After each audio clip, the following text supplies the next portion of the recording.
I would probably take an average 1-2 grinder playing his A game over an average 25-50 grinder playing his C game any day.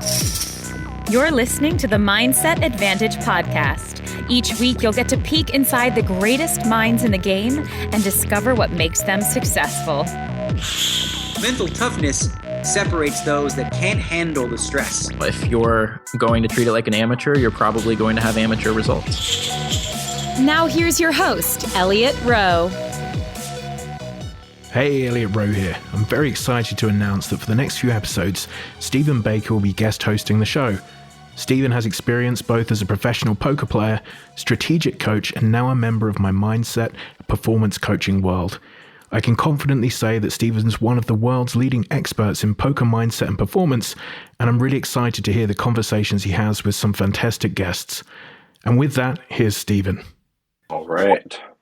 Welcome, everybody, to this A-Game Poker live Q&A with Coach Stephen Baker. Stephen is one of our poker experts on the team. He works with a lot of players playing big stakes. I think a few of them have had some awesome scores lately from what I've been seeing. So this is a fantastic opportunity to get your questions answered by one of the best in the poker mindset business. You'll get, if you've submitted a question, we have it on the list, and Stephen will go through it. If you have another question, feel free to drop it in the chat. You're going to get the most benefit if you get on with Stephen and talk it through him. Right? He can answer your question via, just reading the text and going through it.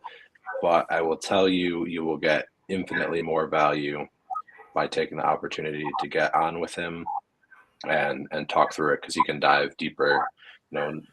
Any of these questions have one level in the question, but there's always more stuff deeper down that we can dig through and be more specific to your situation that'll help you and help everyone else in this call and anyone who watches on replay.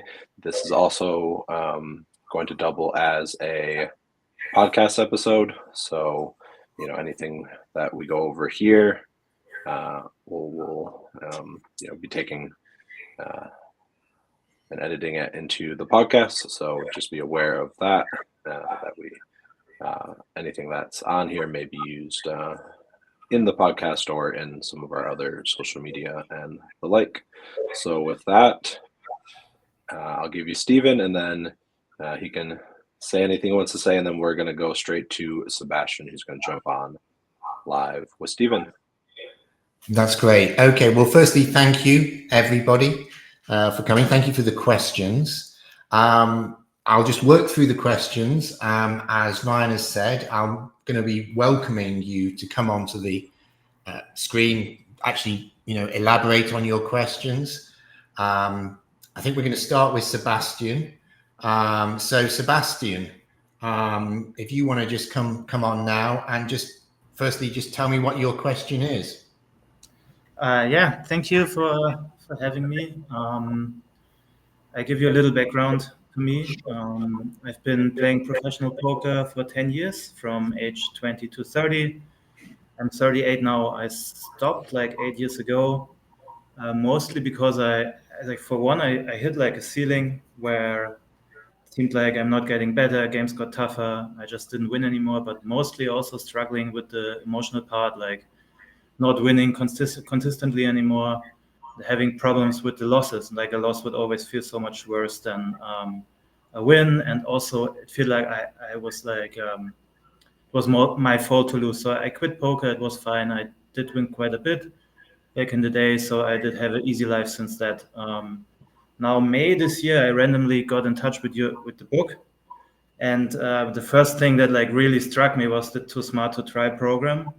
That has been active all my life. Like school was easy, university, everything was easy. I never did any studying for poker, and probably because I was afraid that I would be proved wrong if I really tried.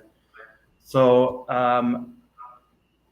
I realized that I only quit poker because I was running away from it basically, and that I ideally still would want to play poker and was like, I don't know, doing other stuff instead. So I went to Vegas, played the WSOP, had all right success, like didn't lose much, basically got some cashes, which was nice. And then afterwards, like trying to get into like a really good studying routine. Choose PLO because I don't know, Hold'em bored me always, and I played mixed games and tough to study mixed games. So studying PLO.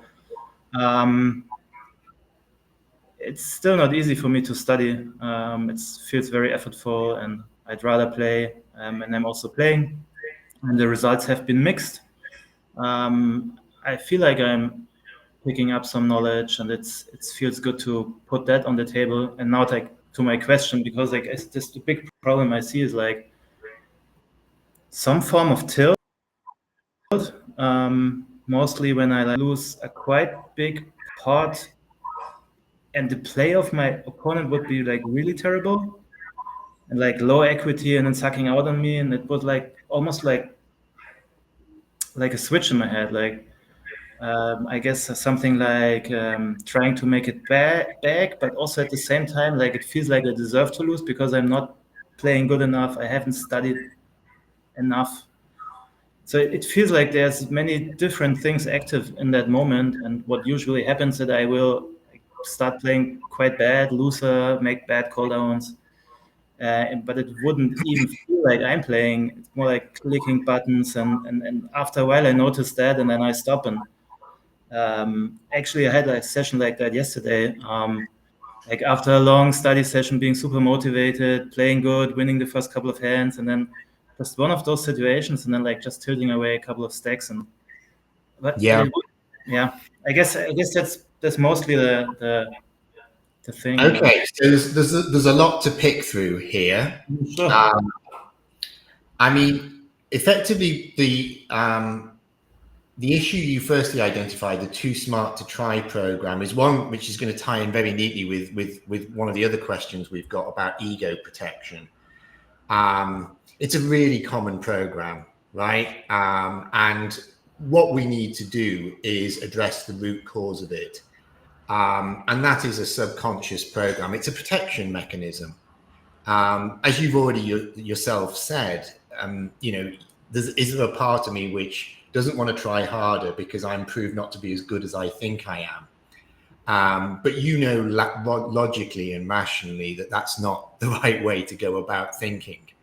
But it's a program which clearly continues to persist and maybe makes you a little resistant to study. I do always think when somebody's resistant to study, one of the exercises I go through is I actually take somebody back to their vision of life and how poker fits within it. I've done this with numerous clients, and I can think of one client who actually had reached a point in their career where poker was no longer actually important to them. That was the truth, and they actually stopped playing poker, and they went and did work in the charitable sector. Now, that may or may not be the kind of program that's running in your head. You might simply say, right, wait a minute, I really do care about poker, but we need to make sure that that is truly the case. That being the case, you need to align your activities and your behaviors with that vision. And if you're serious about succeeding in poker, yes, you need to study. But we need to then attack the subconscious program, which is saying, yeah, but I'm too smart to try. And there's lots of sources of this. I mean, for example, I went to a school where it was not seen to be cool, at least, to some extent, it wasn't seen to be cool to study. The boys did not. The boys did not. I'm glad that sorry, I'm just wondering if whoever's Elliot, could you possibly mute? Thank you. So, it's quite common in certain environments that, it's not seen as cool to work hard, and we can carry those lessons with us a long way. So the real point there is we need to do some hypnotherapy, because that's what actually is necessary to address subconscious programs. you can sit here and I can sit here and say that's an illogical way of thinking, the too smart to try program. But at the end of the day, it's a subconscious protection mechanism. And the only way of addressing a subconscious protection mechanism is using a subconscious modality, and that's hypnotherapy. For those of you who are unsure about hypnotherapy, I would suggest you Google Dr. David Spiegel. He's a Stanford, he's an academic and he's a practicing psychiatrist. And Stanford did a study on hypnotherapy using modern brain scanning techniques, and they showed that at a structural level, the brain actually changed in a positive way in response to hypnotherapy. And when you think Dr. Spiegel, as a consultant psychiatrist, can use all of the tools, he can prescribe drugs, he can use anything, but his actual favored tool is hypnotherapy. That should tell you a lot about this.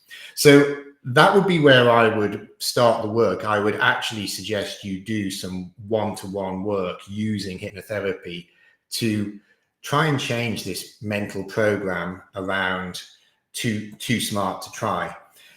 Likewise, your response to losing pots in the way you've described to bad players, you should be happy that those players are in the game. And I'm pretty sure you recognize that at a logical level. But like one of the very first clients I worked with who was somebody I actually coached at a technical level when I was actually just a poker coach. And I always wondered, why he wasn't doing better. And I did some work with him as a mental game coach when I started doing this work. And he was tilting in a very similar way to the way you describe. And he was, as soon as something went, wrong in a poker session, which it invariably will, you will get unlucky at some point. He was going down the same route you were going and losing control. And what it went back to was a childhood issue. There was something very unfair which his brother did to him. It wasn't something terrible. It was the kind of thing which commonly happens between siblings. But these kind of events seem significant at the time, and they create patterns in our mind which are replicated. And this is how the brain produces maladaptive responses. They become quite entrenched and they're carried forward and applied in different contexts. So this is the kind of work which we do with the hypnotherapy. We find that initial cause and we then effectively resolve that. And that will then change the pattern so that you start thinking in these spots the way you should think, which is, okay, this guy has got lucky, but that's fine. This is a good game to be in because this guy is playing badly.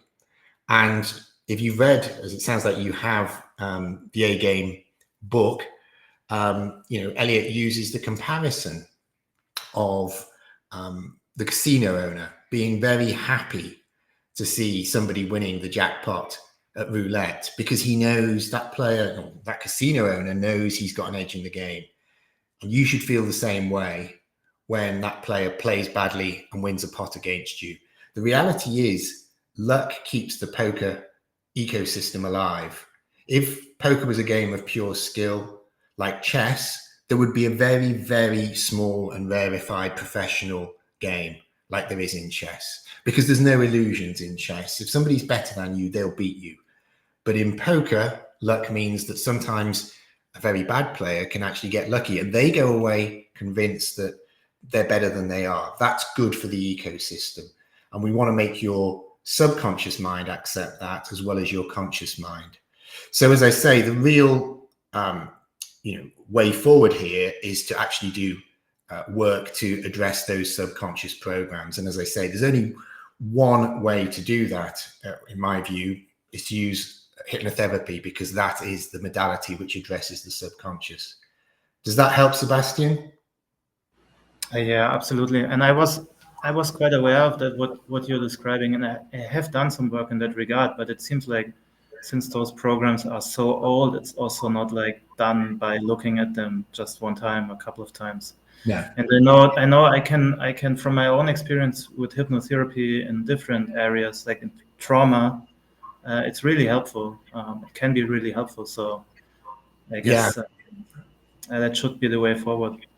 it is, and it is a constant work in progress. I mean, this kind of work, what really pulled me in this direction was it was the thing that made the difference to me when I was a professional poker player, because I had patterns which were recurring, and I'd done the sort of mental game of poker exercise of writing out what my erroneous, illogical thought processes and responses were and how I wanted to respond, and it made no difference. I still think that as a starting point is helpful, being consciously aware of the problem, which you obviously are, and then creating a plan as to how you want to respond will help. But the problem is that our subconscious mind is so powerful, it acts quickly and it will overwhelm your conscious logic. And what you have to do, therefore, is do continuous work on that. But I would simply say to anybody who's in the professional game, it's an investment, because it makes the difference between playing well in these spots and playing badly, and you can probably work out the cost of that yourself. So yeah, that actually, well, thank you, Sebastian. That leads us very, very neatly into a question we had submitted, and I don't know whether Chris G is here on the call. If you are, Chris, if you could make yourself known. But I'll just read the question. Chris G's full-time professional, online cash game player. I've had ego protection issues come up in various forms over the years. Are there exercises I can do regularly to help keep future manifestations from occurring? So, ego protection, it effectively describes unconscious reactions which are designed to protect our minds from sources of anxiety, stress, lowered self-esteem.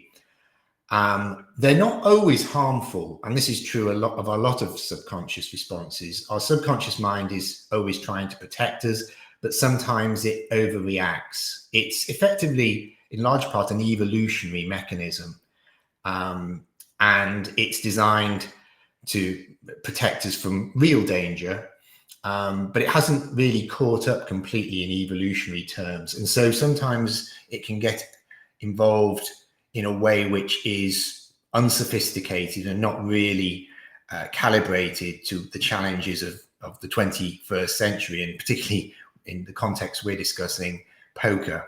So they can be maladaptive responses. So ego protection is a very common issue. I don't know, Chris hasn't specified in his question how it's manifesting itself, but really common responses are when somebody starts to, for example, fight back in a very irrational way in game, because somebody, for example, has 3-bet them once or twice, and they start thinking they're being bullied, and so they start getting pretty wild as a response. That's a really common one. And this really ties in with what I said to Sebastian a minute ago. What we've got to do is address the causes. This, as I say, is a subconscious protection mechanism. And again, Chris has got the advantage that he's already got an awareness that this is an issue. And I'd say that the next thing Chris could do is take that general awareness and then start to think about how it's specifically manifesting in specific parts of the game tree. So I gave an example a second ago. Sometimes if you know that in 3-bet pots you're triggered by somebody 3-betting you more than once, then you want to try and create some heuristics, at least at a conscious level, as to how you want to respond. Otherwise, if there's no plan at even a conscious level, then the emotions will just simply fill the vacuum and say, hey, I'll take over here because you don't seem to have a plan. So this again is this injecting logic idea. But as I said a minute ago, being consciously aware of the problem and even having a planned response is not enough because of the way our subconscious works. Daniel Goleman, a psychologist, he wrote the book Emotional Intelligence, talks about the amygdala hijack.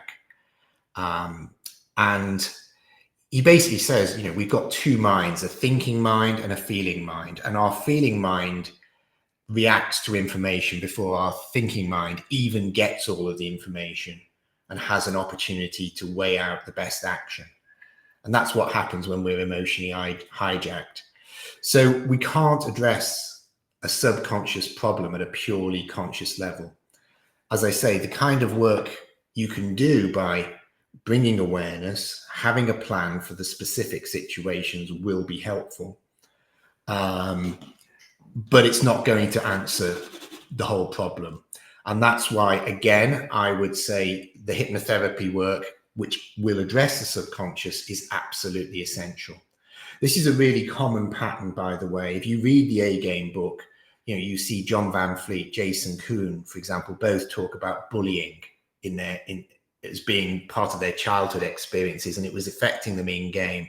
This is the kind of work we actually do with hypnotherapy. We go and resolve those issues, and the changes are really significant. The player I referred to, by the way, after 3 sessions, he was basically a break-even player, and he went and won his first Scoop bracelet very soon after resolving this issue.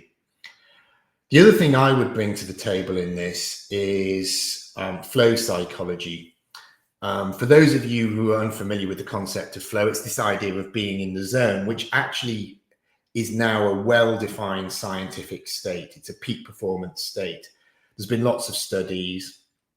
For example, the University of Sydney found that in a flow state, decision-making improved by 430%, which is, paradigm-changing uplift on your decision-making abilities. And one of the things that happens in a flow state is what's called transient hypofrontality, which is a bit of a mouthful, but what it means is that temporarily your prefrontal cortex is somewhat downgraded, and other parts of the brain, more creative parts of the brain, actually come into play. Now, the prefrontal cortex is heavily associated with logical decision-making and executive functioning, but it's also heavily associated with ego. And this is the reason I raise this here, because you're talking about ego protection. And one of the great things that happens in a flow state is that kind of issue is very much pushed to one side. Now, it's beyond the scope of the session today for me to talk in detail about how to get into a flow state. And I say that because it's a lifestyle. It's not a series of hacks. I mean, people sometimes, when I talk about the benefits of flow, sort of say, well, just tell me what the flow triggers are. It's not as simple as that. It's not a sequence of, as I say, of hacks. It is creating a structure to the way you work and prepare, study, play, which will then allow you to access a flow state on a much more frequent basis. But it is proven. The work I did, I worked as a mentor at the Flow Genome Project, and they work with people like Google, the US Navy SEALs, Olympic athletes, lots of knowledge professionals as well. And, these are people who are serious about results. And, the evidence regarding flow states, and particularly its impact on making your decision-making better under pressure and taking emotion and ego out of it, is overwhelming. So I would say that would be the second thing I would do. So, Chris, to answer your question, there are no exercises as such. You said, are there exercises I can do regularly? There are no exercises, but rather there is a consistent program, which I would really recommend to you. Go and get some coaching to address the subconscious issue, and to also start to implement a structure into the way you do things to get yourself into a flow state. That will bring about a change. Yes, it will be an ongoing program, but I'm absolutely convinced you'll see a huge uplift in your decision making, and a reduction of the sort of ego protection problems, however they manifest themselves when you play. Okay, I'm happy to invite any questions, responses in relation to that point, which kind of tied in very neatly with Sebastian's as well, because they're very related issues. I don't know whether Chris is here, but absent that, I will move on to the next question, unless anybody else has something to say about that. Okay. Next question is from Rashad Shirazi, part-time player looking to go pro, online cash player. And he asks this question: if you are always in one of three phases, preparation, performance, or recovery, what phase are you in if you're working your full-time job separate and apart from poker? It doesn't feel like recovery because it's energy draining and stressful. Should I be scheduling extra recovery time due to having a lot on my plate with a full-time job, poker, and a young child? Is there a way to think about my time at work as recovery from poker so that I don't need to schedule as many recovery activities? So I think Rashad is referring to the A-game framework of preparation, performance, and recovery phases. This is actually a common issue I deal with because I actually do work with a number of players who transition from a regular job to poker. It's something I did myself. And one of the things I see really commonly is that there is a mental program that you've got to go full gas to be ready for that day when you are a full-time pro. And it's understandable because I don't know anything about Rashad, and if he's here, maybe he'll jump on in a minute. But quite often, if you are at the stage of life where you've held down a full-time job for a while, you might have a mortgage to pay. You may be responsible for the rent. You may have a family. In fact, Rashad says he's got a young child. So he's got responsibilities. And so probably there is an understandable mental program that I've got to make this work. I can't afford for this to fail. The difficulty is that that can translate into a state of mind which says, I've got to do my existing job. I've got to do poker volume. I've got to put in high study volume. And I've also got to fit in all my family commitments. In other words, I've got to basically perform 2 full-time jobs. And the truth is that is impossible. I've already referred to flow, and flow, the science around flow talks about a flow cycle. And there are 4 stages to the flow cycle: struggle, where you gain your skills, which you use in the flow state; release, where you step away from that struggle phase and you just allow your brain to process them; the flow state itself; and then recovery phase. And recovery has a very specific meaning in the science of flow.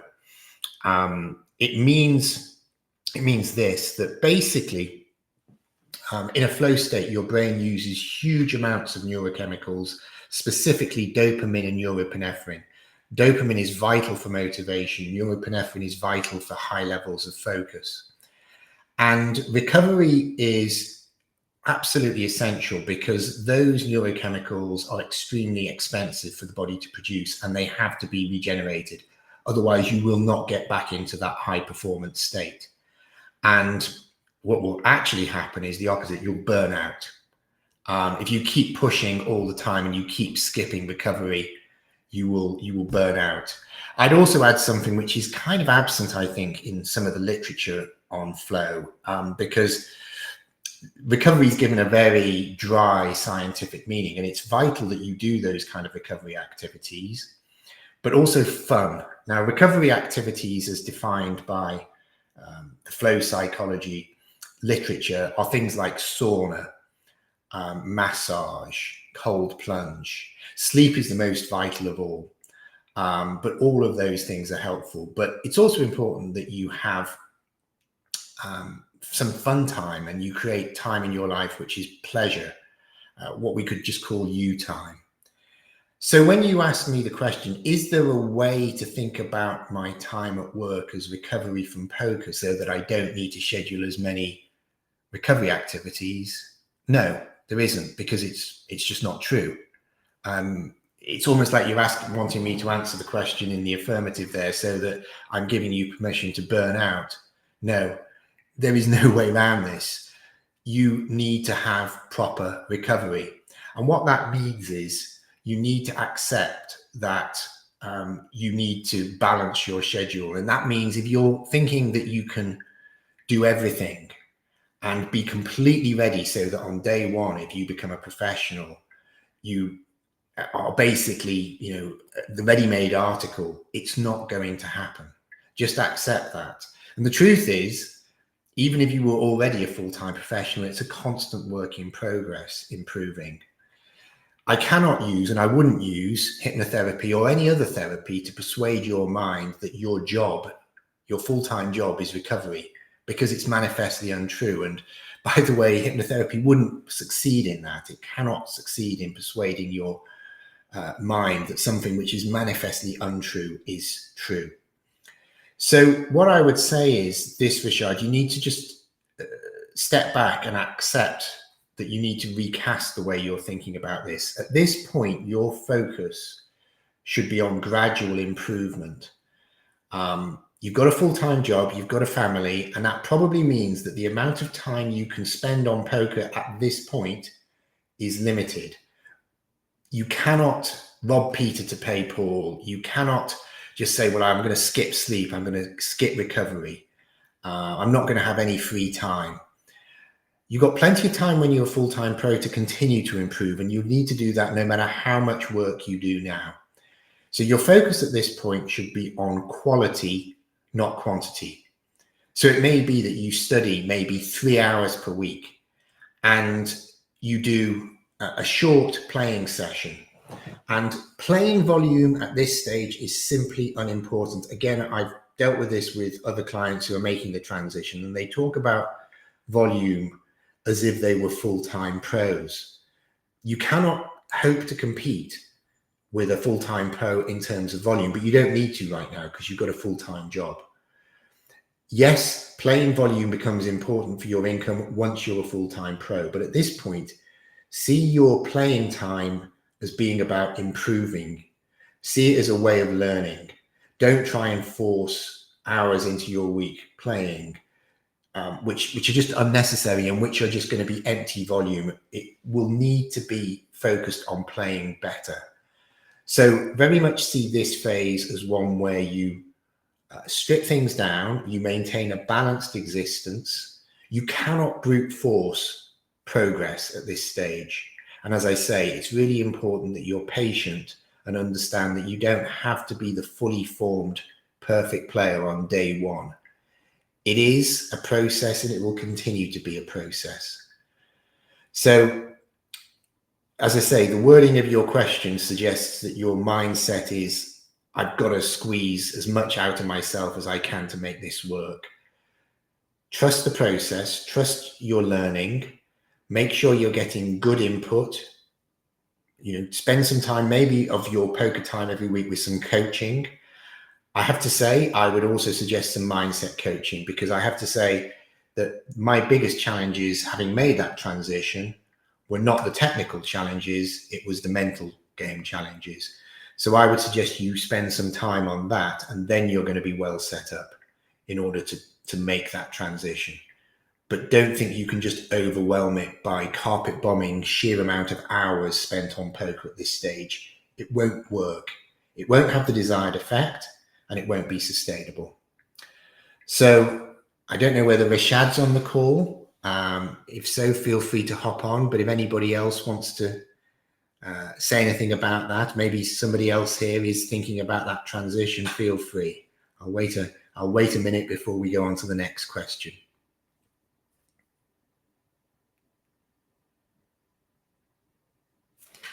Okay. Next question. This is an anonymous question from a full-time pro online cash player. My question is about when I feel myself going on tilt. This is when I feel a sudden feeling of anxiety. I'm feeling anxious and possibly other emotions going on, such as frustration or feeling very distracted. Do you have some tips on how I can best get through the first 5 minutes of the tilt, where I feel like I'm most challenged at times? Okay, so again, we come back to this. We need to address the root causes. Your question seems to be directed at a sticking plaster. In other words, how do I deal with it when it happens, rather than trying to solve the core problem? Once again, we come back to this. We need to find where your tilt is coming from, where these feelings of anxiety are coming from. And again, the best way of doing that is through subconscious work. We need to go through the situations where you are feeling these feelings and try and work out what's going on. We'd also want to set up your ideal response, but we need to then align your subconscious so that it cooperates. Because as I've said in response to other questions, the difficulty is we know that even when we bring the awareness that I've got a conscious problem and I shouldn't respond this way, quite often our subconscious response overwhelms us. Our emotional mind just rushes in and makes us respond in this way. So addressing the core causes with the subconscious work, the hypnotherapy. Also, again, I refer back to what I've said about the benefits of getting into flow states more often and the fact that that can reduce the sense of ego and emotion. That's valuable.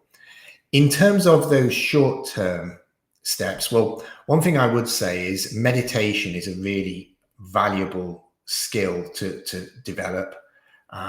Doing that as part of your pre-session will definitely help you be able to develop that meta-awareness and that ability to distance yourself from your thoughts, to observe your thoughts and to release them. Really nice sequence from a meditation program I'm following at the moment where you recognize, release, relish, and remain. So recognize is recognizing the thought coming into your head, then release it, and then relish the feeling of having released it, and then you remain in that state where you're free of that thought. So that's something you can develop through meditation, and the science behind meditation is overwhelming. So I think that's something you can definitely do as a pre-game routine, and doing that every day will make a massive difference, not just to your poker, but to your life. The other thing I would recommend is breath work. I mean, there's various recommendations with breath work. My favorite is the easiest, which is a long, deep in breath from your diaphragm and an even longer out breath. You can do it whichever way you want. It can be in and out through the nose, in through the nose, out through the mouth, which is the way I do it. But what that does is it actually calms your nervous system, your autonomic nervous system. So one thing I would actually recommend during the game, and it's definitely something I've got all my live players doing, is during the shuffle up, I ask them to just take one of those breaths and just focus. And you can do that regularly. It will bring your nervous system into a more balanced state, and it will take you away from fight, flight, or freeze type responses and leave you in a more calm and balanced state. So there is, if you're looking for that short-term palliative, that's what I'd say. Breath work is very much your friend because it's easy to implement in the middle of a game. But I would say you need to maybe develop a long-term meditation practice, and also, as I say, go back to the root causes of why you're feeling tilt. These things are going to cost you money as a full-time pro. And I would say to anybody in this situation, you need to invest in yourself because your mind is the tool of your trade. And if you're going on tilt and it's impacting your game, it's costing you money. So getting that kind of input with hypnotherapy and as well as the flow coaching, that's going to be really valuable to you. Again, anybody who wants to, let me just have a look at the comments we've got there. Yes, P. Windelich says breath work before gaming is huge. Yeah, absolutely. I use some box breathing before I play, so I find that really helpful. But as I say, that simple method there, I also use.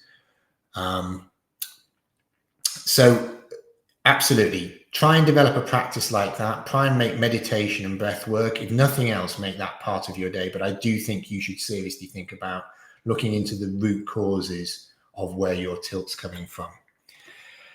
Okay, moving on to the next question. Harry Duong, full-time pro, live cash player.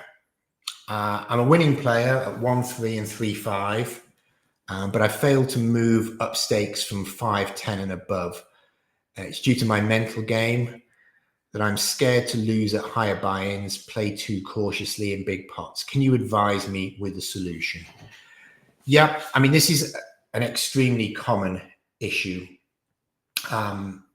And again, what we will do is we'll look at this at a conscious level and a subconscious level. Firstly, at a conscious level, it is important to just check on your bankroll management. I had a client recently, an MTT player who plays in high rollers, and he was actually saying, yeah, I'm not pulling the trigger in big pots where I know I should. And we did some hypnotherapy, and what came out of it was we did some parts therapy, and the part of him which was being too passive, not being aggressive enough in these spots, said, I don't like your bankroll management, it's too risky. And actually my client reflected on that and said, yeah, it is. My bankroll management is too risky. And he's actually now sort of sold a bit more of his action in these games, whereas historically he didn't really sell much at all. So that's the first thing I check with you, Harry. And if you're here, and I'll invite you onto the call in a minute. But that's the first thing. Check your bankroll management is sound. Now, if it is, let's just assume that you are properly rolled to play 5, 10 and above. What we then need to do at a conscious level is for you to dig down into the spots where you are playing too cautiously. And again, this comes back to something I said before. You need to have clear heuristics as to how to play in nodes of the game tree where you're having problems. A lot of the time, people, the way they study poker, think that it's enough to just watch a video, do some hand history reviews and discussions, look at some solver outputs. And what they think that will happen in the way the game is played out is they think their mind will just be able to knit all of that together, and they will be able to just come up with a perfect solution. In other words, they think their mind works a little bit like AI, that it can instantly access huge amounts of resources and produce a response. That's not the reality. The brain will say that's too much. It will try and save energy, and it will use heuristics. And the heuristics which our brains are basically given are emotional. Daniel Kahneman talked about this in Thinking Fast and Slow. We cannot rely on our own gut a lot of the time, because a lot of the heuristics are flawed. There's cognitive biases. So we are, by evolutionary design, we're risk averse, which may mean that we will pull back from pulling the trigger in certain spots. So that could be something that happens, Harry, in when you're playing. There's a risk aversion. So we need to create clarity. If you create clear rules, so in other words, you study a topic, for example, and let's for example imagine in these games you're playing, you're not pulling the trigger in a triple barrel situation. You need to create absolute clarity as to what is a good and what is not a good triple barrel situation.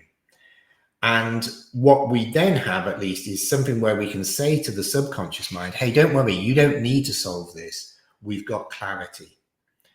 So that's really important work. That's where the technical and the mental work overlap.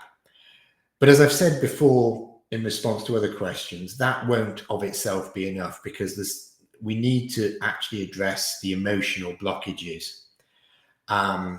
So what we then need to do is work out why your mind is worried about playing in these bigger games, assuming your bankroll management is fine.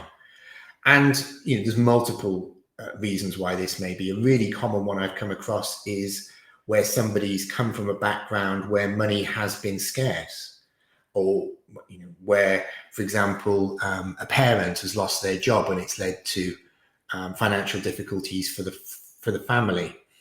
That can mean that there's an emotional program of, I don't want to put myself in these situations which feel risky. But again, what we've got to do is be able to speak to the subconscious and say, yes, but don't worry, we've covered our risk properly. We've got good bankroll management. This is fine.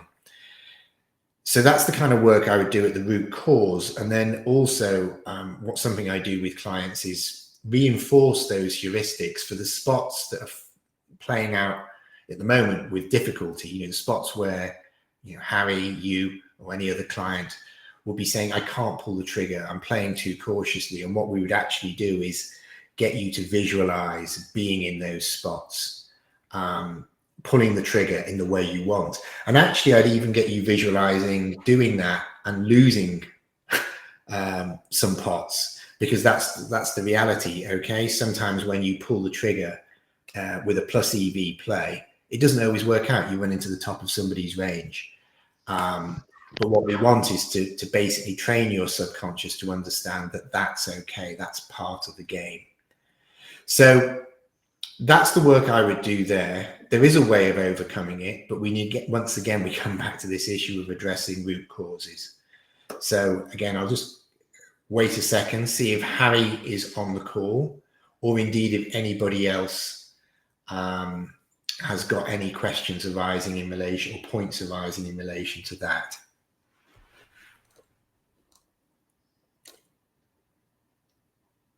Okay. Let's move on to the next question from Jimmy Yip, full-time pro playing online MTTs. I've started playing poker from last year. I finished the A-game masterclass and believe I've removed some mental roadblocks, in brackets, hate studying poker. Currently, I'm playing 30 to 50 ABI online MTTs, made around $40,000 profit, but I'm always having difficulties of playing enough volume, which limits my profits. Part of the reasons may be due to the Asian time zone, as I'm living in Hong Kong. I may also be afraid to lose if I grind with high volume. So I'm kind of stuck at the current situation. What I would say, Jimmy, is this. I mean, I started off when I started MTTs, that was my kind of ABI. And I've also just took the time to double check games which would be available to you. There are clearly enough games available. And I would say there is a clear mental game issue here. High volume should actually, as long as you're playing in a sustainable way, the right amount of tables, the right number of days per week, the right number of games per day, high volume should help you. It should reduce variance. It should actually enable you to get a better income. So I think we really would need to look at what your motivation is here. We might need to actually, really dig deep and say, what is your vision here? Why are you playing poker? Then we might need to look at some mechanical issues. Are you scheduling your days in a way which gives you the discipline to put in the volume? Are you supporting the structure of playing with the kind of things which will keep you healthy and motivated? Are you sleeping well? Are you exercising? Is your nutrition good? Are you doing some mindset work? Have you got a good pre-game and post-game routine? These are the things which will sustain consistent volume. We don't need to go crazy. In fact, trying to put too much volume in a week is not going to be sustainable. But as I say, we need to come back to what are you trying to do here? Is your vision truly to become a poker player? It's interesting you say you hated studying. That's not uncommon, in fairness. But you're also having trouble putting in the actual playing volume. And we now need to say, well, why are you playing poker? Is it something you truly enjoy? If it is, we need to look at what the blockages are. And then, as I say, there are some practical steps. But yeah, I would really sit down. There is part of the A-Game Poker Masterclass, which talks about your poker vision. Something I do with a lot of clients right at the beginning, particularly people who are talking about motivation issues, is take them, do an exercise, a hypnotherapy exercise, where I go through their vision and actually try and work out what is it that they truly want, not just from poker, but from life, because sometimes the answer is poker's almost getting in the way of what they want, and it's not truly their vocation. But that's something you need to think about. But you also possibly need to get some help about optimizing your time, because, as I say, on the face of it, there is no shortage of games. I think the bit about if I grind high volume, I'm afraid to lose, that doesn't make a lot of sense. We need that. That's a detrimental mental narrative, unless you can tell me that, your EV is very poor, in which case, we would have to go back to basics and say, is this the right career for you? But assuming your EV is solid, and the fact that you've made 40,000 profit would suggest that it is, the high volume issue is a mental game problem which you need to overcome. And again, I would recommend that you get on this. Okay, so that's that question. Again, I'll wait for a second to see if either Jimmy or anybody else has anything to add on that. Okay, let's move on to the next question. This is an anonymous question, part-time player who's not looking to go pro. And he plays online MTTs. What are the best practices and techniques for resetting after losing sessions? How to best process negative emotions or mindset to not let the rest of the day be ruined? So, at the risk of repetition, I'm going to say that the most important thing is that we start by looking at the root causes. If you're playing MTTs, you have to understand that losing a session is normal. Basically, for the in the money percentage for a good winning player is usually something in the region of 18 to 23%. Of tournaments you play in. In other words, you're going to brick the vast majority of tournaments you play. It's entirely normal for good players to come out of not just a day, but an entire series, particularly if you're playing large field tournaments, and this applies to the live context. We've just finished W Coupe, and it's entirely normal for a good player to come out of that down. Their EV is still good, but it's normal. So one of the things you need to start is to truly understand and accept the nature of poker, and in particular, the nature of online MTTs. You will end up losing a lot more often than you win.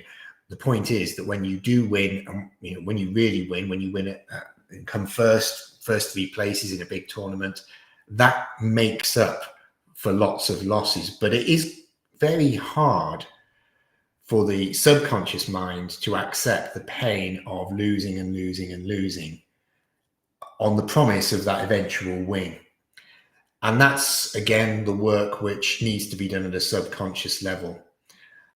So, truly understanding poker for what it is at a conscious level, and then reinforcing that at a subconscious level. In terms of practical steps, the first thing is, I think it's really important to have clear demarcation at the end of your session. One thing I really discourage from players I work with is this idea of, I'm going to leap on Discord, I'm going to open up my solver, and I'm going to start working on a solution for these hands that that really impacted me now. Now, there is value in closing the loop. This is something that's talked about in the A-Game Poker Masterclass. There is a sort of wind down routine which involves closing the loop. My preferred way of doing that is to simply have those hands marked. Just mark the hands and make sure that in your diary there is a time that you will go back to them. But I found that when I moved from, because I'll hold my hand up, I went through a phase of finishing the session and trying to go through all my marked hands. And firstly, that's really problematical if you're playing at night, because it means you're going to delay the time you get to bed. And it's far more important to try and get sleep and then recover. Now, the truth of the matter is, if you've just played a long online session, it's definitely not going to be possible, unless you're really lucky, to just simply turn off the computer, walk upstairs and go straight to sleep. You will need some kind of wind down routine. But it's a mistake to spend 2 hours analyzing hands. And what I found was, when I moved to just marking the hands and analyzing them the next available study slot, was that a lot of the hands I'd marked were a lot more straightforward. They'd been marked because they had an emotional impact on me at the time. But actually they became quite clear once I had that time and space to step away. And also, at the end of a long session, you're not going to be in a very good state. You may have played 8+ hours of poker, and it's just not going to be the optimal time to think clearly and go into some form of deep analysis. But instead, as I say, it's really common for players to not just do that, but then to leap on Discord and ask other people, hey, what do you think of this? And so on. And invariably, it's not going to be really fruitful analysis. So I would say the best way to close the loop is to mark the hands and then try and do something else. Don't go down the rabbit hole of deep analysis and discussion. So a lot of this is going to be depending on the time of day you're playing. So I'm not sure what time the person who asked this question is playing. But if it's night, you need to start thinking about, how can I at least start moving towards sleep? So for me, I might go and have a warm bath. I might listen to, an enjoyable podcast or some relaxing music. I'm not going to be having a heavy meal at night, but I'm going to be getting away from screens, because screens are going to suppress melatonin in your brain, and they're also going to keep your brain in a beta brainwave state. Even if you've got blue light blocking glasses, that's not a panacea, because what we want is our brain to move from a focused state to a more relaxed state. So that's the first thing. Get away from your computer.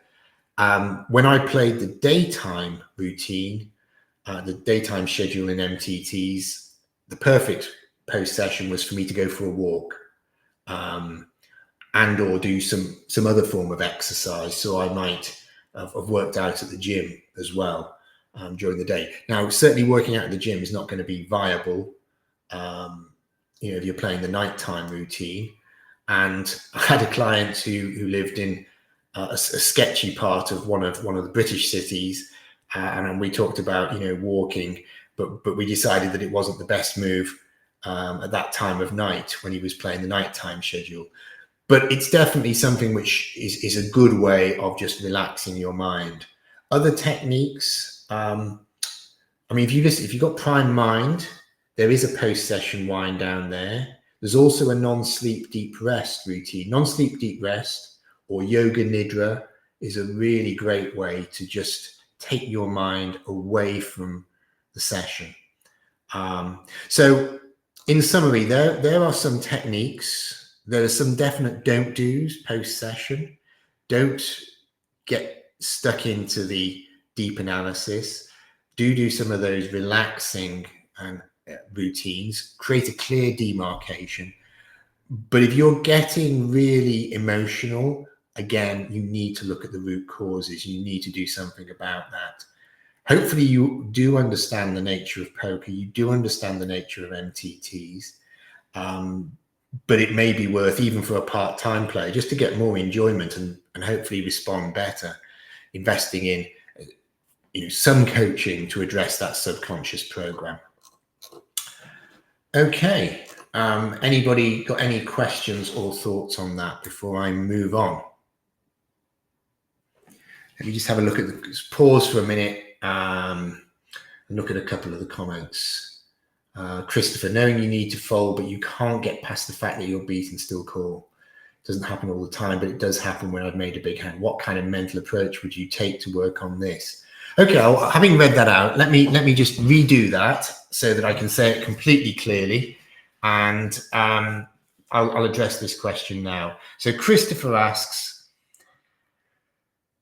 knowing you need to fold, this is the problem he's identified, knowing you need to fold, but you can't get past the fact that you're beaten, you still call. It doesn't happen all the time, but does happen when I've made a big hand. What kind of mental approach would you take to work on this? So, very common program. I think, again, the player I talked about before, who I worked with, who was in my stable when I played poker, had a very similar issue as well. Basically, there can be a sense of unfairness. How can I make this hand and still be beaten? I actually had a variant of this problem myself, and this was what led me to this kind of coaching. Elliot was my coach back in the day, and I was instantly calling in big pots with big hands. I knew that the river raise percentage, for example, this was where it was most commonly happening. I was making a big hand, I was betting on the river, and then I was getting raised. And anybody who's done any population studies on river raises will know that the population is not bluffing much. It's overwhelmingly a value-heavy response. And when you then stop and pause and say, wait a minute, what are they doing this with? You suddenly realize that you're crushed. But I was instantly hitting the call button. And there's various possible causes to this, but once again, we come back to this idea of addressing the causes.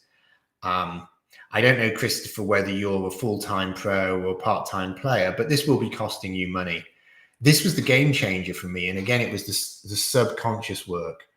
I was actually doing it as a way of escaping from a pressurized situation. It went back to a childhood situation, which was nothing dramatic, in fairness.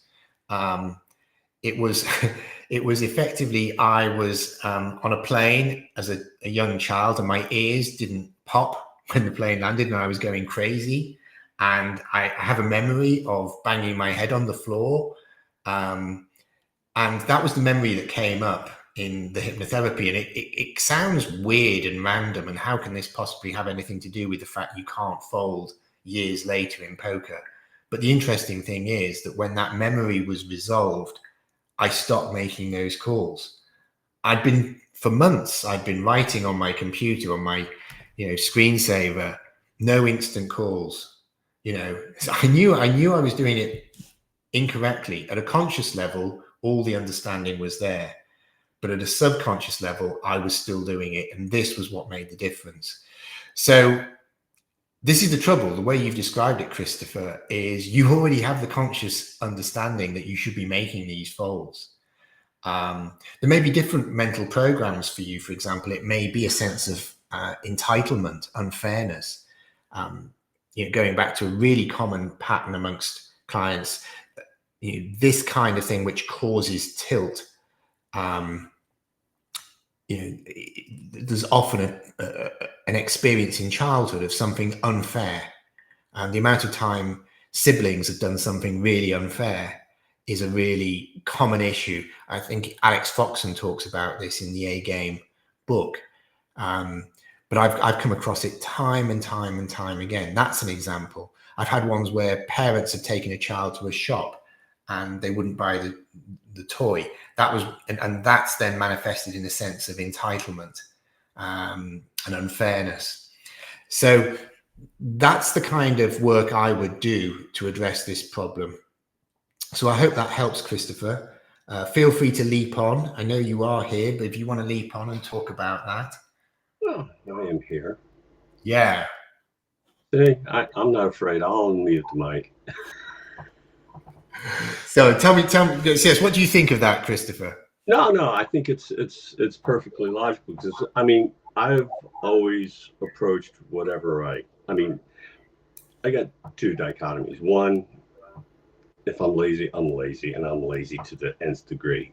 But yeah, I also love reading, researching, and when I get to it, it's like, forget it. I am just like laser focused, and part of that is because of the career I do as a professional, which is an audio engineer. So I'm not in the recording studio anymore. I'm stuck here at the house because of my health. But beyond that, when I get into a session, I'm very focused. I'm listening constantly, and it's something I strive to get my students to do all the time. Instead of looking at a visual, use your ears, use your head, think your way through the problem. Because I've intentionally thrown loopholes at them, and said, figure it out. This is part of your job. And this is one of the reasons why I love audio engineering, I love poker, and I love researching, because I research all my own stocks and stuff. But the thing I love about it is the mental process of it, in that there's a lot similar with both professions for me, is thinking through the problem. And sometimes, like you just mentioned, it's like, you're beat, but then you hit that freaking call button, and you're just like going, what the F? And the thing is what's even worse is that the second you do press it, all of a sudden, what's in your head? What the F did I just do? Yeah, exactly. And now, I could definitely relate that this could be past traumatic experience, because trust me, I don't go through it. I don't talk about it. I mean, other than with my sibling, but I don't talk about my life before I became an adult. So it's one of those things. Should I see someone? I probably should. Would it help me in my game? More than likely. But there's also a part of me with the way I grew up is that you have got to figure out your problem, and you got to figure out a way to get around that problem. And the thing is that in my career, that's what I've done. I have always seen the problem, analyzed it, thought not just of one way to get around it, but multiple ways to get around it, because sometimes one way is not going to work, and you got to find the other ways to work around it. So that part of it is something I know. Which is even the worst part, is that I know it, but sometimes I can't get past the big hand, because I mean the little hands. Listen, I had times where it's like I'm sitting there and I'm like going, yeah, I know that guy's got two pair. I got pocket aces, but he's got two pair. I already know it. I already have. It's not such much of a feeling. It's just me looking and thinking, okay, what could his range be really? And then I'm looking at the hand and I'm like going, yeah, I'm pretty much thinking with his actions or their actions. I shouldn't say he. I'm saying he just because, well, I'm a he. I mean, it could their actions if we want to be politically correct, which for most people I am not. But the thing is that you see it and you know when to fold, but it's when you get those massive hands sometimes where you're looking, wow, I just flopped a freaking full house. And then all of a sudden, either on the turn or the river, like it happened last night, which is why it pops fresh in my head, is that I'm sitting there and I got into the hand. I'm sitting on the button. I don't have to worry about it. I got probably one of the worst hands. I always hold it. I'm sitting there with Jack 3 offsuit. All of a sudden, Jack 3 hits the flop. I'm like, and I checked. Guy overbets the pot, and I check raised him, and then he re-raised me, and I called. And then the next card that comes out is a 9, and I'm like going. And then I check to him, and then he goes all in, and I'm like going, mother. And I'm like going, I know this. I'm probably beat, but it just doesn't make sense that he's raising just with a jack and a low card. I'm like going, he's got to have like ace jack, king jack, queen jack, even jack 10. But jack 9 or lower, I'm not thinking he's got that. And I hit the button, and I don't, sometimes it happens that way. Sometimes it. Weird. I mean, look, and in fairness, there will be some situations which are genuinely difficult, but it's those ones where, as you say, 1 second later, you say, I know that's wrong. I know that was wrong. And that was very much my experience, and it's very much the experience of a lot of clients. And but it can be changed. That's the thing. You know, those hands where if you were advising somebody else, you'd say, well, wait a minute, slow down. You know, you've now got a message that this is, I'm not sure that's the one you just told me, the way I understood it.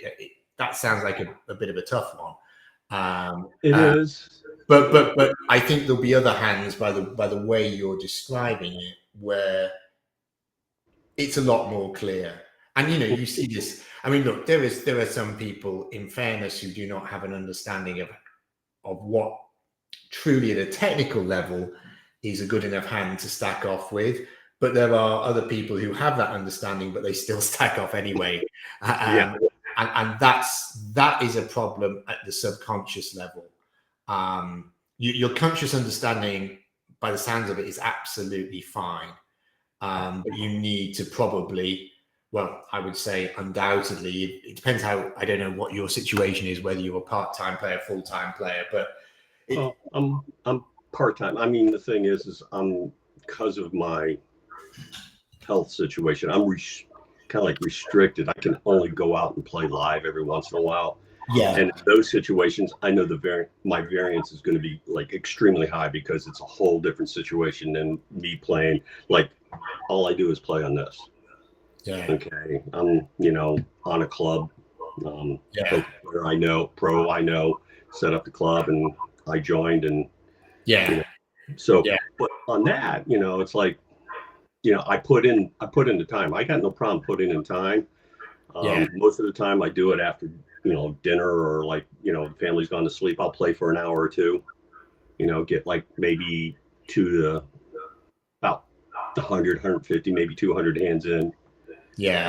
Online. And, you know, I've definitely put that volume in, because I mean, last time I looked, I think I played like almost close to 35,000 hands this year. So all I'd say is, if you're going to play that much volume, it may be worth, because at the end of the day, the cost may be greater. You know, if you're just talking about, I play recreational golf and I sort of go on tilt, then or I make bad decisions, then at the end of the day, there's no real financial benefit. I mean, maybe you can play golf and have a money game against somebody, but you know, generally speaking, you know, there's not a financial advantage. But I just have a think about that. But yeah, thank you for raising the question. I'm going to keep going now. No, I understand. Next question, William Vitari. I think William may be here. Full-time pro, online cash. I struggle with being a sore loser in everything, sports, poker, etc. I know it comes from my childhood, where there was no room to make mistakes. Otherwise, you get punished. So I'm very hard on myself, and that causes me to tilt as well. What are some tips that I could do to unlearn this pattern, that I can't make mistakes? Well, feel free to unmute yourself if you are here, William. But this is a common theme. You already understand at a conscious level that you're a sore loser. You understand where it comes from, but we need to address the underlying problems. And it's basically now those patterns. This is really common, by the way, you know, parents, teachers, not allowing somebody to make mistakes, punishing, that then, you know, is very, very powerful in forming our patterns of behavior and our responses. And that needs to be worked on. The good news is it can be changed. This is the idea of neuroplasticity. This really is at the heart of what we do in hypnotherapy. In other words, the mental states and the patterns you exhibit are not, you know, frozen in aspect. You will be able to change them. But again, I would recommend hypnotherapy, because that is a very powerful program that you've got running there. And I don't know how it's affecting you when you're playing poker. I mean, it's clearly, from what you say, it is affecting you, but I don't know in terms of what specific impacts it's having. Is it making you play worse? Usually it will, because it means you don't recover from mistakes, and everybody makes mistakes. And what we need is a much better mental program which accepts that you will make mistakes, that you will lose. This is part of poker. It's a game of probabilities. It's not a game where if you're the best player, you'll always win. And it's therefore really important to have a mental program which permits losses, which permits mistakes, but which allows you to recover and go forward again.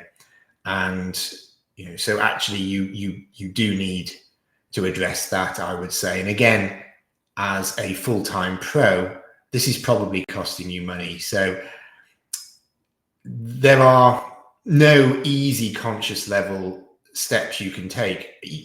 The good news is you've taken the most important initial step, at least, which is to bring self-awareness. That's always the starting point. And as I said in response to other questions, you can start to look at, okay, where is it affecting me? What is my brain taking me? What routes is it taking me down, which it shouldn't be in those spots?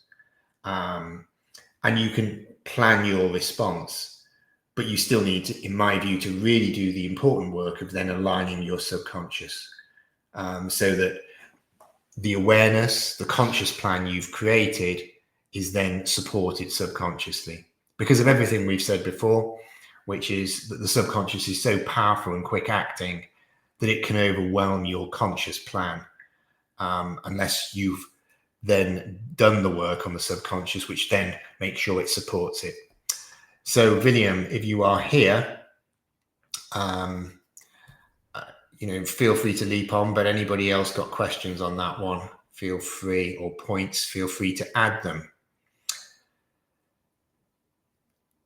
Okay, I'll move on to the next question. Luke Carley, part-time, looking to go pro, online cash. Hi, can you recommend an exercise that will help me determine what values I am guided by in my life? How can I set my goals based on them? Okay, so in the A-Game Poker Masterclass, there is a vision exercise, and this I do my own vision exercise with clients where it's very free form, and we think about everything. How does your whole life tie together? What are you looking to achieve? What do you want a good life to look like? I think that's really, really helpful, because you can align it with some conscious work, and I will get my clients to go through a sequence of questions, but it will be inspired by what they've done in the hypnotherapy.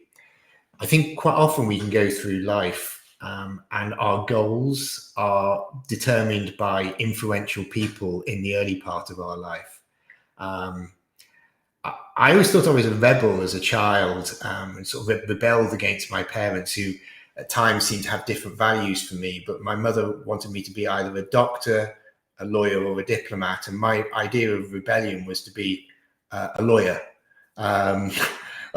practicing in a field which helped other people. But I was still a lawyer. It just shows how powerful the sort of parental influence is. And so I think one thing when you're setting your goals, thinking about your vision, is to be able to release anybody else's expectations and actually determine a path that you want. And that's something when I do the exercise with my clients using hypnotherapy, it very much is encouraging that sort of clear away anybody else's goals on this. Clear away anybody else's influences. By all means, take on board useful advice, but set your own goals. And starting with your vision is really, really important, because otherwise you get to a point in life where you go, why am I chasing these goals, these sub goals, if it doesn't align with what I really want? And a lot of people don't actually stop to think about, well, what is it that I really want? What are the things that I want to achieve? Something you could do, Luke, I would recommend. This is something we touch on in 10 Days to a Prime Mind, which happens every year in January. And there's a very useful exercise there where we, amongst other things, we say, well, how do I want to feel a year from now? Which Sounds like a bit of a vague concept, but actually I think it's really powerful. It's very easy to start a new year and say, okay, what are all the influencers saying I should set as my goals? And you come up with all these targets, but like they've got to actually align with something that's taking you to where you want to be and make you feel the way you want to feel. So if you're looking for something which can help inspire those thoughts and create a vision, maybe join us on 10 Days to a Prime Mind this year, because I think there's some really good work you can do in there about exploring what your vision of life is and how poker will fit in with that. So I hope that helps, Luke. I'll move on to the next question. Francisco, part-time looking to go pro, playing online MTTs. Question is this: I work and have poker as a second activity. Sometimes when my schedule gets tighter, I can't do all the pre-session routine. And as my tendency is more perfectionist, sometimes I feel like I owe it to myself. How can I approach the sessions so that I can have a better performance and mental attitude? So what I would say is a pre-session routine should be indispensable. You can always start your schedule a little bit later. Late registering for some tournaments. I mean, okay, you shouldn't really late register for PKOs, and we won't get into the technicalities of that, but it's not ideal. But for vanilla tournaments, it's perfectly fine to late register. And the EV of skipping your pre-session routine will impact throughout the day. And the amount of times I've heard clients say to me, when I've skipped my pre-session routine, I've played worse and I've really regretted it. So just make it an indispensable. One thing I would say is you need to think about your schedule. Now, I know that you are part-time, which probably means you are having to squeeze things in. Try to avoid it getting too tight. If it means that you have to just effectively skip a few tournaments, just give yourself a little bit more time, not just to do the pre-session routine, but also just not to bring us a sense of being really hurried into playing. It's not the ideal state of mind.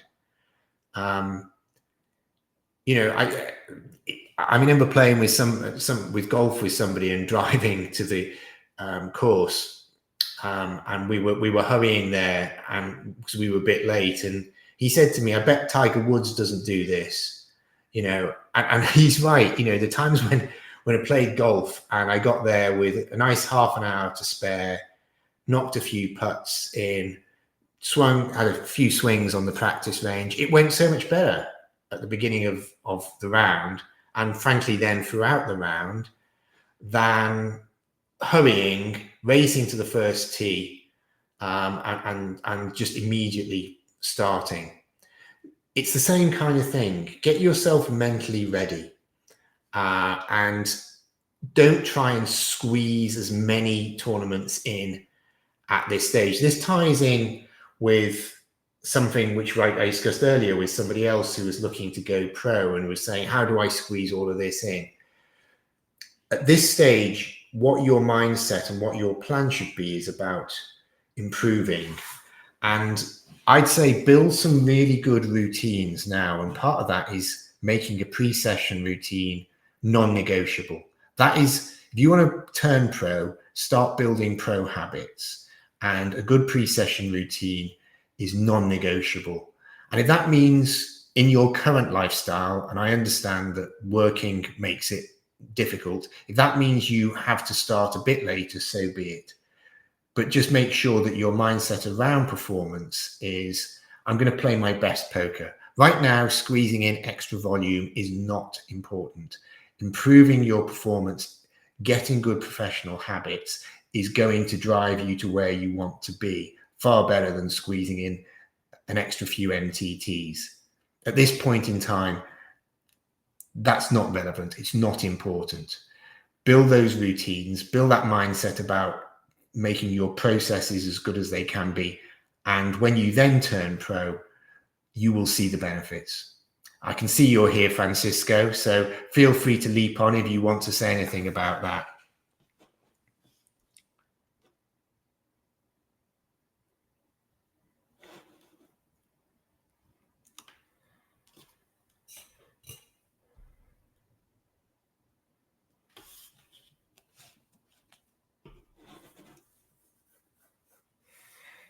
Yeah, as Vine's just said in the chat, you know, you can't compete with a professional as a part-time player on pure volume of study time and playing time. But I'll tell you what, you still can compete at a mental game level, because a lot of pros do not do the right things in terms of preparing themselves mentally. And the kind of things we've discussed on today's course will give you a massive advantage. Then when you transition to becoming a pro, you will have all of the other tools available. You will have more time to study. You will have more time to put in greater playing volume. But you'll also add to that a really good superstructure around the way you prepare yourself. The pre-session routine, by the way, is just part of that. Things that you should also be thinking about at this stage are really good lifestyle choices. High performance foundations include getting good sleep, regular exercise, mindset routines. So yeah, I hope that helps. Now, somebody's unmuted at the moment. So is that you? Yeah. Sorry, Stefan. Hello. Yeah, no, it's okay, Francisco. Feel free. Go ahead. Yeah, I just want a compliment as a person who is more a perfectionist style. Yes. What you like recommend to approach in this kind of situation, like just to do the more important stuff, for example, sum up like 5 minutes, and then some meditation or prime mind, for example. Yeah. I mean, yeah, absolutely. Your warm-up does not need to be hugely lengthy. In fact, you know, it can almost be a mistake going too long. We don't want to exhaust ourselves with our warm-up. I mean, I think a good way of thinking about it is, for example, firstly, you need to bring awareness to what your current strengths and weaknesses are in the game. Now, I don't know if you're thinking of going pro. I definitely suggest you have a technical coach to have a look at your game as it is at the moment. And what I tend to do, I mean, I still do this now. I still play some poker myself. When I play, I have a strategic thought, a technical thought, and a mindset thought. So just reminders of what I want to do in game. You don't want more than 3. I mean, I did have a client once, and I saw it was one of the early sessions, and I said, "What's all that written on your wall?" Because I could see it was like a whiteboard on his wall, and it had like tons of writing. It was about 20 lines, and he said it was my pre-game thoughts. And I said, "Can you, without looking at it now, can you remind me of what's on there, or remind yourself?" And he couldn't. It was too much. You want 3 thoughts. And again, I use the comparison. You know, if I play tennis, my coach might have told me a dozen things, but we'll focus on maybe one when I hit the ball, when I'm actually playing the game. So when you play, have a technical thought. So a technical thought might be, let's say you're working on check raising at the moment. And you might realize check raising enough. So an example may be, don't forget to check raise backdoor flush, double backdoors. Okay, double backdoors against the late position raiser who's range C betting. Okay, that's some low hanging fruit technically. Perfect. Strategically, some sort of thought about, okay, this is what one of my clients has implemented after a tournament where he was like one of the 2 best players at the table in a high roller, had a big edge, and he got involved in a big pot and bust against the other good player at the table who was the big stack. And he said, I forgot to ask myself the key question, where do I make my chips at this table? Okay. So that's a strategic thought. It's a bit more macro. And then a mindset thought is something along the lines of, expect that there will be. I'm just choosing examples. You'll be able to adapt whatever is relevant to you. But a mindset thought would be, expect that my stack will go up and down. And if it goes down, I will just play the next hand as a new puzzle to solve. In other words, I'm not going to ruminate on the way I lost my chips. I'm not going to be thinking about what I might have won, what I might still win. I'm just going to solve this hand as a puzzle. Okay?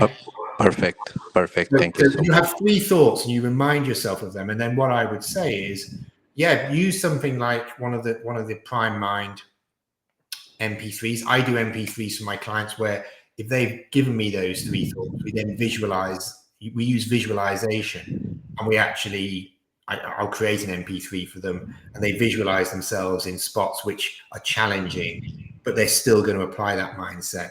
So, for example, it may be a spot where they've just lost half their stack, but we've mentally prepared them for it, so they're ready for it. So that's another thing you can do. Just close your eyes and just imagine yourself going through those spots for a minute. And if by preparing your mind, you will remind yourself how you want to respond.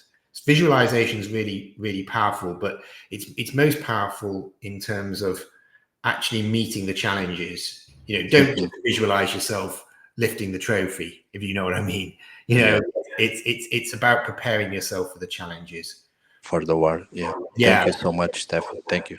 Yeah. And again, some breath work. That's great. As I say, this all may take maximum of half an hour, but do it. And even if you give me 15 minutes, do that.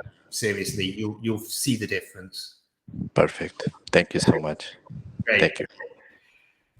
Next question, Jonas Person. It's part-time, looking to go pro, online cash player. I struggle with fear of losing. It doesn't matter the stake. I just don't want to lose. And if I win, the urge to play gets lower. And if I lose, I just want to play and get it back. I go up and down in stakes based on my bankroll, so I never have to deposit money, and I've been winning for close to 2 years, but the fear of losing is holding me back a lot. So this is a familiar theme and a familiar answer. This is a very powerful subconscious program. There may be all sorts of reasons behind it. You already know that it's not logical. It's holding you back. The answer is to address the subconscious. And the only way to do that is to use a subconscious modality. So again, I would highly recommend hypnotherapy for the problem you've described. It's going to be absolutely vital if you are going to go pro, because otherwise you are going to have a very self-limiting program.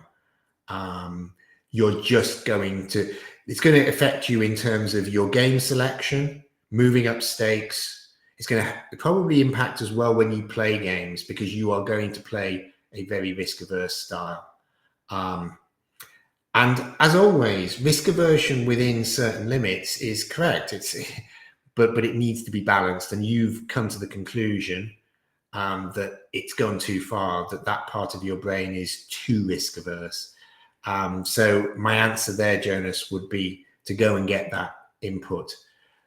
The one thing I wish I'd done before I started playing professional poker was had mindset work. I actually wish, frankly, I'd had it even in my business and legal career. It would have helped a great deal. But I'd done a load of technical work before I turned pro full time. And then in my first year of being a pro, I realized that it was the mental game which was really the biggest issue. And that was what really changed things. So yeah, I would say this is something you need to attack again, the root cause. And as I say, the root cause is the subconscious program. So next, let me answer a question from Donna earlier. Donna, I've been getting pretty far in MTTs, but just can't make the money. I've been very close to bagging, but missed that spot by about 10 to 20 people. I know to change my game from how I play in the beginning to how I play in mid to late. How do I do it?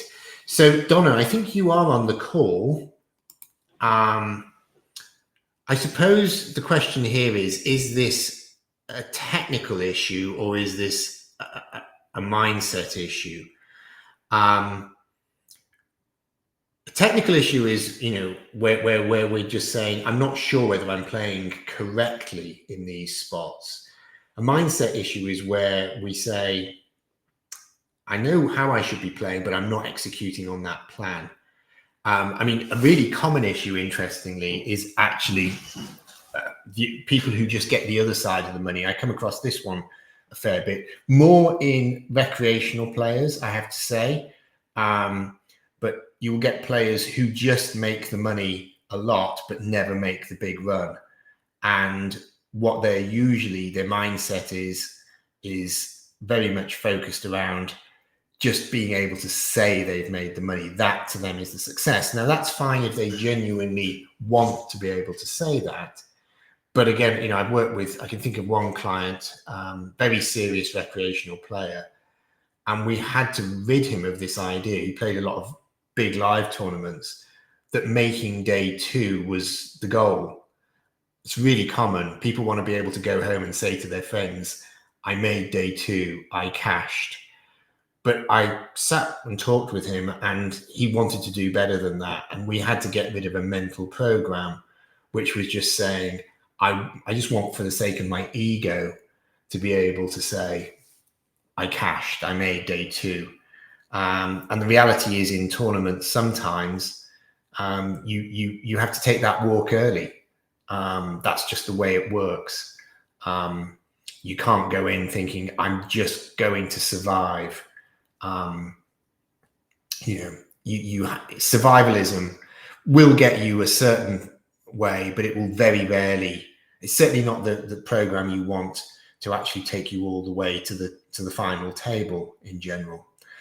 So on the question you've raised, Donna, I'm not sure what's happening, which is meaning you're just missing that spot narrowly. Now, maybe it's the other way around with you. If you are consistently bubbling, it is possible that either technically or mentally you are playing spots close to the bubble in a too risky fashion. As you probably know, when you are a short stack approaching the bubble, it's one of the most ICM heavy spots. And, it's a spot where you should be selecting your spots very, very carefully. You'd have to do, as a short stack, a lot of folding there. As a big stack, you should be very aggressive. And one of the things you've got to be able to think about as you approach the bubble is, where is my ROI in this tournament? If you're a big stack, if you're one of the bigger stacks, your ROI is more likely to come from going deep and potentially going on a really big run. If you are one of the shorter stacks as you approach the bubble, it's much smarter to play a little tighter at that spot. And you can get some pretty radical folds, on the hard bubble. If you've got even quite a strong hand, but you've got a really short stack, because the actual value of doubling up from, say, 4 big blinds to 8 big blinds may not be that valuable compared to surviving 2 or 3 more hands and actually cashing. So be interesting to know what's going on there, whether there's, some excessive risk taking, which is leading you to busting early in these spots. It may be a mixture of technical and mental work that's needed on this. We will call it a day there. Thank you very much, everybody, for being here on this call. I hope you can take something away from this and apply it to your game. Really appreciate all of the questions, all of the contributions, and listen out soon. It will be on the Mindset Advantage podcast, and look forward to seeing you all maybe for another one in the future. You've been listening to the Mindset Advantage podcast. To get future episodes delivered to you automatically, make sure to subscribe via iTunes, Stitcher, or your favorite podcasting service. To get any resources mentioned in the episode or to listen to past shows, visit pokermindcoach.com/TMA podcast. Thanks for listening.